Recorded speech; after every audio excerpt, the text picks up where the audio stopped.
Good afternoon बच्चों। आज हम लाइट के नेक्स्ट टॉपिक के बारे में पढ़ते हैं। नेक्स्ट टॉपिक है हमारा स्फेरिकल मिरर। तो अब तक हमने पढ़ा था प्लेन मिरर के बारे में, जहाँ हमने प्लेन मिरर की इमेज को देखा था और उसके कैरेक्टरिस्टिक्स थे जो इमेज के थे। इसके अलावा हमने पढ़ा था भाई प्लेन मिरर के जो यूजेस थे। आज हम उससे अपना नेक्स्ट टॉपिक पढ़ते हैं स्फेरिकल मिरर।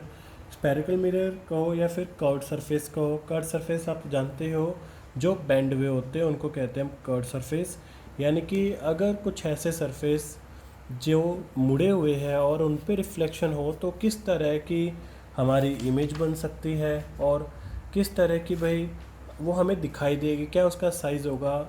इस सब चीज़ों को पढ़ने के लिए हम यहाँ पर बात करते हैं स्फेरिकल मिरर की। तो बेटा जी स्फेरिकल तो आप जानते ही होंगे, मैथ्स में भी आपने पढ़ा है स्फेरिकल का मिरर।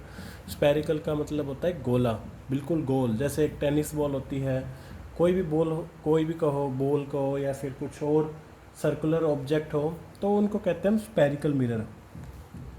तो सबसे पहले बात करते हैं कि जब हम प्लेन मिरर के बारे में पढ़ रहे थे तो उसमें कहा था कि अगर एक पैरेलल बीम ऑफ लाइट अगर रिफ्लेक्ट करती है प्लेन मिरर पे, तो वो एज इट इज़ जो रिफ्लेक्ट करने के बाद पैरेलल बीम रहेगी वो वापस उसी डायरेक्शन से, यानी कि उसी तरह वापस आएगी। कहने का मतलब है कि अगर चार रेज एक साथ जा रही है तो पैरेलल टकराने के बाद वो चार रेज एज इट इज़ ही वापस आएंगी।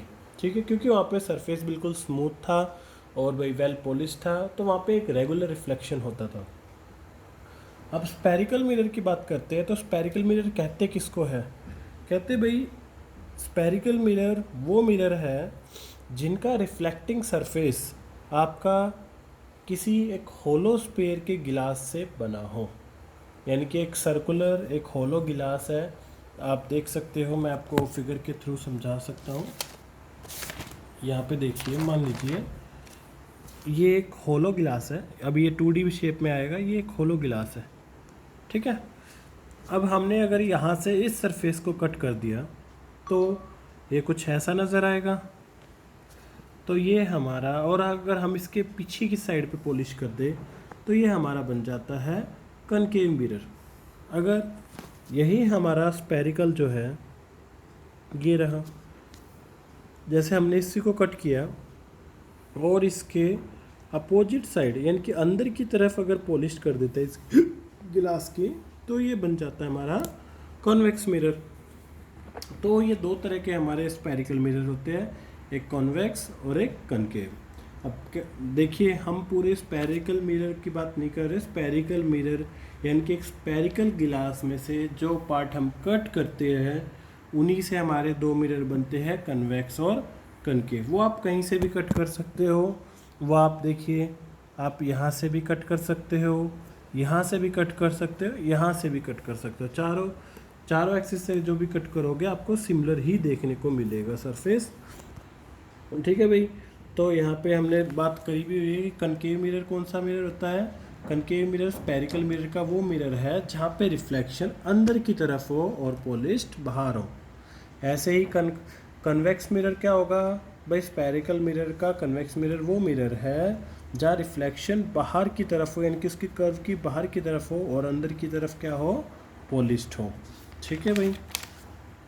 अब इनके भाई जो मिरर है इनके लिए कुछ आपकी टर्म्स है, डेफिनेशन है, पहले वो क्लियर करेंगे क्योंकि बाद में ये बातें बार बार रिपीट होंगी। Centre of curvature, radius of curvature, pole, principal axis. तो सबसे पहले बात करते हैं सेंटर ऑफ कर्वेचर की या फिर रेडियस ऑफ कर्वेचर की। अब बेटा जी देखिए, ये डायग्राम के थ्रू भी समझाया गया है। स्फेरिकल मिरर जो है, जाहिर सी बात है, एक स्फेरिकल मिरर होगा तो उसका एक सेंटर भी होगा। उस सेंटर को हम उसका रेडियस भी कहेंगे, क्योंकि भाई मान लीजिए ये सेंटर है, यहाँ से जो ये डिस्टेंस है, ये यहाँ से यहाँ का, ये कहीं ना कहीं इसका क्या है? रेडियस ही तो होगा। चाहे वो कहीं से भी आप ले लीजिए, ये चाहे वो यहाँ से ले लीजिए, चाहे वो यहाँ से, चाहे वो यहाँ से, चारों तरफ से वो एक रेडियस है। तो कहते हैं कि भाई जिस स्फेरिकल मिरर, जिस होलो स्फीयर से हमने भाई इस मिरर को बनाया है, उसके सेंटर ऑफ कर्वेचर से लेके पोल के बीच का जो डिस्टेंस है वही इसका क्या कहलाता है, सेंटर ऑफ कर्वेचर या फिर रेडियस ऑफ कर्वेचर। ठीक है भाई। अब हमने डेफिनेशन में भी लिखा हुआ है कि सेंटर किसका माना गया है यहाँ पे, होलो सेंटर ऑफ गिलास का। भाई जो होलो गिलास हमने लिया था उसका जो सेंटर था वही हमने इस यहाँ पे कनकेव मिरर में क्या माना गया है, सेंटर ऑफ कर्वेचर। ठीक है भाई।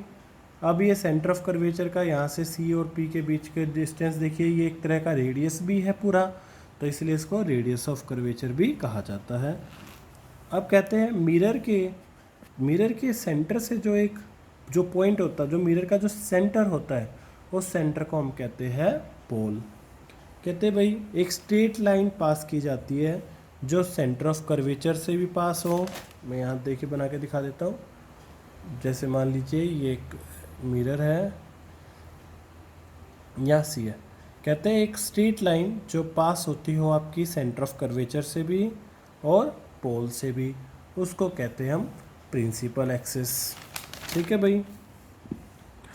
अब प्रिंसिपल एक्सिस बेटा हम इसलिए करते हैं ताकि उस एक्सिस को हम भाई मान सके, वो एक्स एक्सिस आपकी इसलिए मानी जाती है ताकि भाई वहाँ से हम ये चेक कर सकते कि हमारा ऑब्जेक्ट कहाँ होगा, इमेज कहाँ बनेगी। तो ग्राफिकली हम जो ये दो प्लेन यूज़ करते हैं एक्स और वाई एक्सिस, तो ये दो आप यहाँ पे यूज़ करेंगे। हालांकि एक्सिस हमारी जेड भी होती है, वो 3D में आ जाएगा, लेकिन इतना ज़्यादा हमें अभी नहीं जाना कि भाई जेड एक्सिस कहाँ होगी। तो सिर्फ और सिर्फ हम ये एक एक्सिस बनाते हैं प्रिंसिपल एक्सिस, जो कि आपकी सेंटर ऑफ कर्वेचर और पोल से पास होगी। अपर्चर किस पोर्शन को कहते हैं, मिरर का वो पोर्शन जहाँ पे आपका रिफ्लेक्शन हो रहा हो, उस पूरे पार्ट को हम कहते हैं अपर्चर। तो देखिए ये जो डार्क पोर्शन है, रिफ्लेक्शन इस जो ये डार्क लाइन है इस पोर्शन पे पूरे पे हो सकता है, तो इस पूरे पार्ट को हम कहेंगे अपर्चर। अब नेक्स्ट टॉपिक करते बेटा जी, इम्पोर्टेंट है। आई होप ये 3 टर्मिनोलॉजीज आपको समझ आ गई होगी, centre of curvature, pole, principal axis. Centre of curvature ज़्यादा कोई डीप में जाने की ज़रूरत नहीं है भाई। जो भी एक होलो स्फीयर हमने काट लिया था उसका एक कोई सेंटर होगा ना, तो उस सेंटर को ही कहते हैं उसका सेंटर ऑफ कर्वेचर। ठीक है, और उसी को हम रेडियस ऑफ कर्वेचर कहते हैं। अब कहोगे सर होलो गिलास का क्या काम था, क्योंकि हमने होलो गिलास से ही अपना एक स्फेरिकल मिरर बनाया था। प्रिंसिपल फोकस और फोकल लेंथ बिल्कुल इजी है, ये हमने पढ़ा भी था। देखिए बेटा जी, कहते हैं अगर एक बीम ऑफ लाइट यानी कि पैरेलल बीम ऑफ लाइट अगर एक कनकेव मिरर पर आती है, टकराने के बाद वो रिफ्लेक्शन के बाद वो अगर एक पॉइंट पे मीट होती है, तो इस पॉइंट को कहते हैं हम प्रिंसिपल फोकस।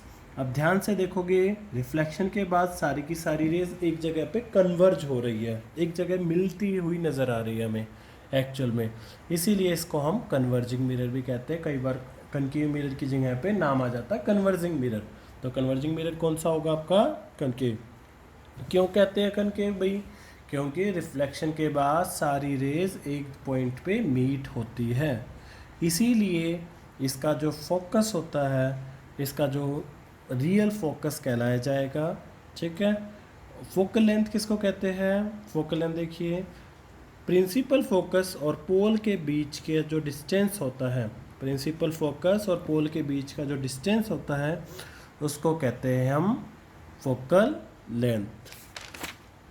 ठीक है भाई। नेक्स्ट है, अब सेम बातें उस अच्छा एक और यहाँ पे एक रे डायग्राम भी हमने बनाया था। ये डायग्राम मैं बताना भूल गया था। कहते हैं कि हम एक सन की इमेज ड्रॉ करके एक्सप्लेन कर सकते हैं कि भाई ये कनकेव मिरर है और कन्वर्जिंग मिरर भी है। देखिए सन की रेज आती है, मान लीजिए पैरेलल रेज आई, हमने एक कनकेव मिरर यूज़ किया, भी सामने परपेंडिकुलर लगा दिया, तो रेज टकरा के कहीं रिफ्लेक्ट हुई और उस रिफ्लेक्शन पे हमने स्क्रीन लगाई। तो देखिए जो इस सन की जो रेज थी उनसे रिफ्लेक्शन के बाद यहाँ पे जब ये पॉइंट मीट हुए तो यहाँ पे एक सन की एक इमेज बन गई। अब देखिए ये एक स्क्रीन पे बनी है, तो यहाँ पे स्क्रीन हमने एक तरह का पेपर ले लिया। अब ये इमेज कैसी कहलाई जाएगी, ये इमेज रियल कहलाई जाएगी क्योंकि ये एक स्क्रीन पर बनी थी। अगर ये इमेज यहाँ टकरा के लाइट इधर उधर चली जाती और मिरर के पीछे बनती तो वहाँ पे कैसी होती, वर्चुअल होती। एक्चुअल में नहीं होती, वो एग्जिस्ट नहीं करती। अब बात करते हैं कन्वेक्स मिरर की। बेटा जी, कन्वेक्स मिरर को डाइवर्जिंग मिरर भी कहते हैं, ऐसा क्यों वो भी बता देते हैं। देखिए इसमें क्या कहलाता है प्रिंसिपल फोकस, कि भाई जब पैरेलल बीम ऑफ लाइट आती है, रिफ्लेक्ट होने के बाद वो अलग अलग डायरेक्शन में डाइवर्ज हो जाती है। ठीक है, सॉरी ये चीज़ मैंने बनाई नहीं थी, आप प्लीज़ अपनी नोटबुक में बना लेना।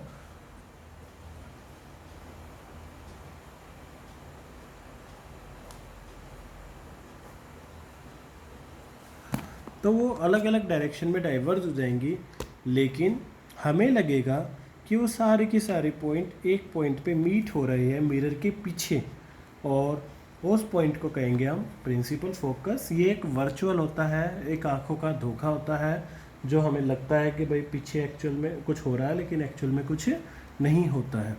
ठीक है भाई, और इसीलिए इसका फोकस कैसा होता है, वर्चुअल होगा। और इसके फोकस और पोल के बीच का जो डिस्टेंस होगा वो फोकल लेंथ कहलाई जाएगी। इसको डाइवर्जिंग मिरर भी क्यों कहते हैं, क्योंकि डाइवर्जिंग मिरर इसलिए कहते हैं क्योंकि रिफ्लेक्शन के बाद सारी की सारी रेज डाइवर्ज होती है। एक फॉर्मूला और है बेटा जी, इसको ध्यान रख लेना, F=R/2। ये अपना लिख लेना, मैंने लिखा नहीं था। या फिर इसको S की जगह पे हम C भी बोल सकते हैं, C=2F।